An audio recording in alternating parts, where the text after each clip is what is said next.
को नौकरियाँ कब लगी, ठीक है। वहाँ पे अखिलेश और मोदी योगी नहीं आते होंगे, ठीक है। वहाँ पे लोग का यही क्वेश्चन होता है भाई नौकरियाँ कब लगी। आज जब घर पे क्वेश्चन होता है ना नौकरियाँ कब लगी, तब यहाँ पता चलता है।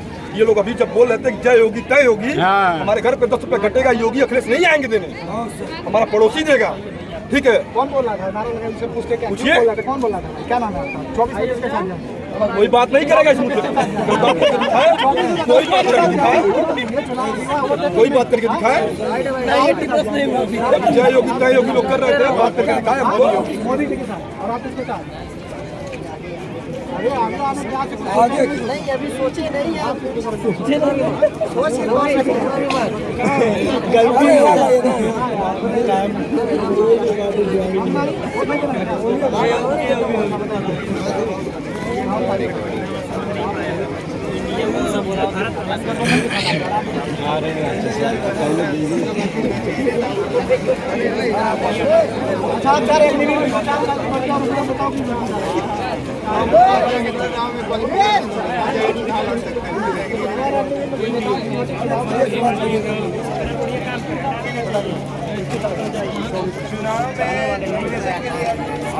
पूरे देश की सरकार की हर हरकत को चिंतन करने वाले जाने वाले जनता जिनको मोदी की अंधा बनाई, ठीक है। पूरे देश के अंदर देश के युवाओं को धर्मांध बना दिया उन्होंने।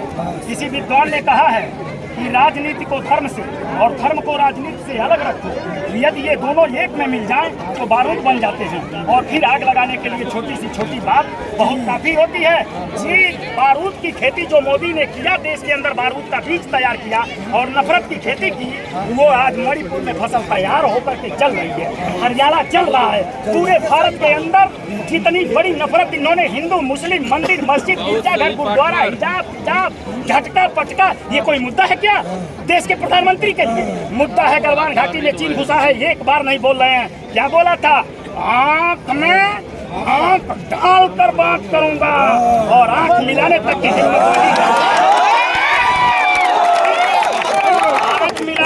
हिम्मत नहीं है। और कहा था कमजोर हाथों में कमजोर नेतृत्व में रुपया कमजोर हो रहा है डॉलर के मुकाबले। आज डॉलर के मुकाबले रुपया घूटों से कुचला जा रहा है और 56 इंच के छात्र के प्रधानमंत्री को बोलते समय शर्म नहीं आ रही है, शर्म नहीं आ रही है। एक मिनट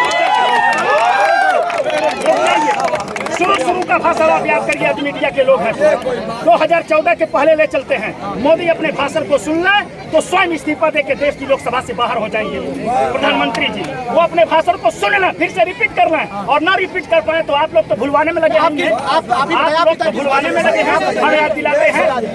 अरे भाई बहनों, हर साल 2 करोड़ लोगों को नौकरी देंगे हम।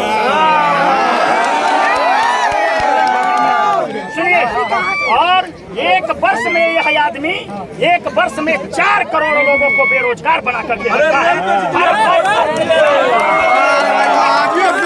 ठीक है, इन्होंने कहा था डीजल 30 रुपए चाहिए, 40 रुपया लीटर चाहिए भाई बहनों, 100 रुपया लीटर चाहिए और आज डीजल 100 रुपया है। और जब 1 मिनट रुक जाइए, हम सब बता देंगे आपको। जब यूपीए की सरकार थी, 1 मिनट सारे बच्चे सुन लो, सब नौजवान साथियों सुनो, सुनिए। जब यूपीए की सरकार थी, बाबू रुकिए, जब यूपीए की सरकार थी तो मनमोहन सिंह देश के प्रधानमंत्री थे, उसमें समाजवादी पार्टी के राष्ट्रीय अध्यक्ष माननीय मुलायम सिंह यादव भी सपोर्ट कर रहे थे।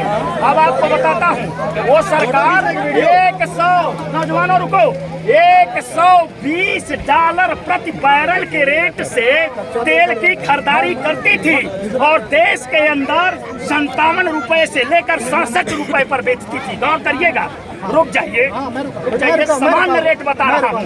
कभी चढ़ गया होगा 10 दिन तो उसकी बात मत करिए, कभी नीचे भी गया था। और 56 इंच की छाती वाले निरंतर झूठ बोलने वाले जुमलेबाज प्रधानमंत्री जी के कार्यकाल में डीजल का रेट 30 तक आया था, परंतु मैं 40 बोल रहा हूँ। 40 तक कई वर्षों तक रहा। 40 सिर्फ 40, 120 के जगह सिर्फ 40 डॉलर प्रति बैरल रहा, तो तेल 80 रुपए और 100 रुपए बिके।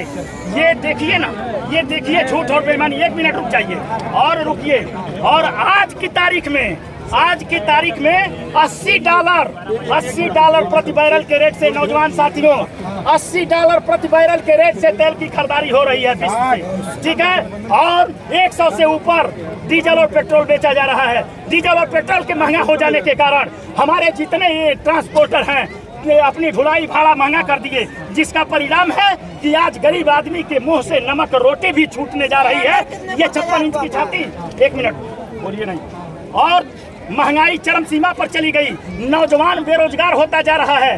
देश में जितनी औद्योगिक इकाइयां थी उसमें से 60% उद्योग नोटबंदी में ही बंद हो गए और उद्योगों में काम करने वाले लोग घर चले आए। हमारे देश के अंदर 10 से 15 करोड़ सरकारी नौकरियां हैं। 45 करोड़ लोग असंगठित क्षेत्रों में काम करते हैं, दूसरे के कल कारखानों में काम करते हैं, दूसरे की निजी पूंजी में काम करते हैं। लेकिन ये अनुभवहीन प्रधानमंत्री, जिनको अर्थशास्त्र का एक अक्षर भी ज्ञान नहीं है, वो देश के पीएम बन गए हैं। नोटबंदी करके देश के सारे औद्योगिक इकाइयों को बंद करा दिए और आज हम दो हमारे दो पर चल रहे हैं। उनका फार्मूला है हम दो हमारे दो। जानते हैं क्या? हम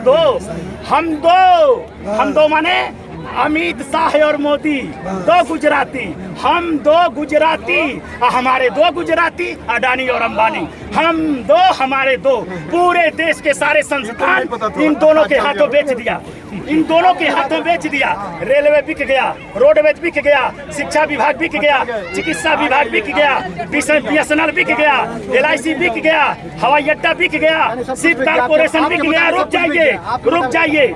शिप कारपोरेशन बिक गया, LIC बिक गया, बंदरगाह बिक गया, रेलवे का प्लेटफार्म बिक गया, कोयले की खदान बिक गई। और बताऊं आपसे, दिल्ली का लाल किला बिक गया। और रुक जाइए बाबू, कृषि बिल के माध्यम से इस देश के किसानों की खेती भी बिक गई थी।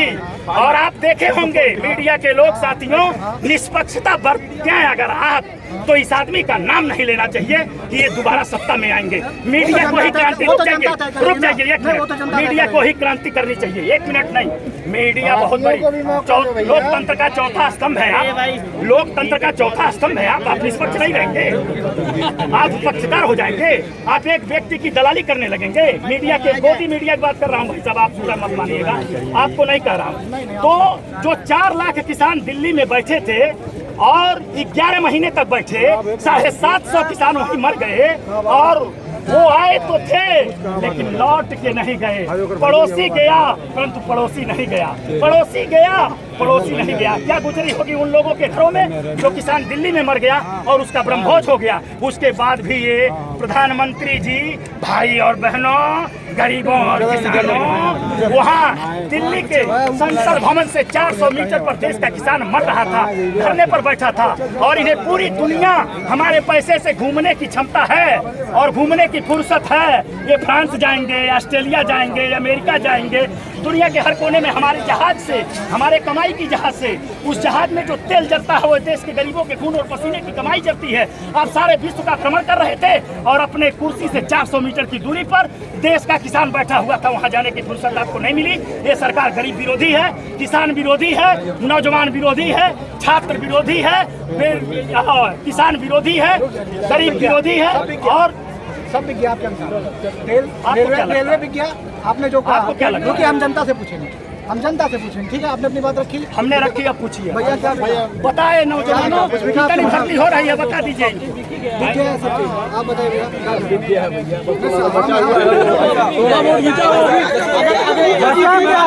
बिकने से हट जा रहा हूँ, बिकने की चीजों से मैं दूर जा रहा हूँ, बिकने की चीजों से दूर जा रहा हूँ। जैसे भाई साहब ने जितना भी बात किया है, मैं भाई साहब को बहुत भली बात से जानता हूँ, मेरे बड़े भैया के समान हैं। जैसे 80% इन्होंने जो बात किया है ये युवाओं के तौर पे बात है। पहले मेरी बात को समझिएगा, और मैं ऐसा नहीं कि मैं इनको गलत साबित कर रहा हूँ। हर एक व्यक्ति का अलग सोच होता है, एक अलग नज़रिया होता है। जैसे कि मैंने अभी इसके पहले कहा कि हमारा देश युवाओं के नाम से जाना जाता है। थोड़ा बेरोजगारी की भी बात कर लिया जाए, ये थोड़ा नेतागिरी से थोड़ा दूर हटके जैसे बात करते हैं। युवाओं को क्या चाहिए, आप लोगों को क्या चाहिए? मैं आप बताइए पहले, बिकने की बात करें। बिकने की बात नहीं, अभी युवाओं के लिए कौन सी क्या चाहिए? अभी आप लोगों को क्या चाहिए? रोजगार चाहिए। रोजगार चाहिए। कितना स्कीम आया है जिससे रोजगार पैदा हो? कोई नहीं है, कोई नहीं स्कीम नहीं है। बहुत सारा स्कीम आया है, मतलब इधर उधर का है। अभी युवाओं को सिर्फ चाहिए रोजगार। रोजगार इनके राज्य में कोई भी वैकेंसी क्लियर नहीं होती है, कोई भी वैकेंसी क्लियर नहीं होती है भाई साहब। मैं बोला हूँ ना, मैंने आपसे क्या बोला है, तो सेंट्रल गवर्नमेंट वैकेंसी की बात कर रही है कोर्ट में, बस कर रही है, वही होता है। नाम बड़े दर्शन छोटे। भाई साहब मेरी बात सुनिए जाए, जैसे कि अभी ये भाई साहब गए, क्योंकि ये भी नेतागिरी का ही बात हुई। और मैं नेतागिरी से हट के बात करूंगा। मेरे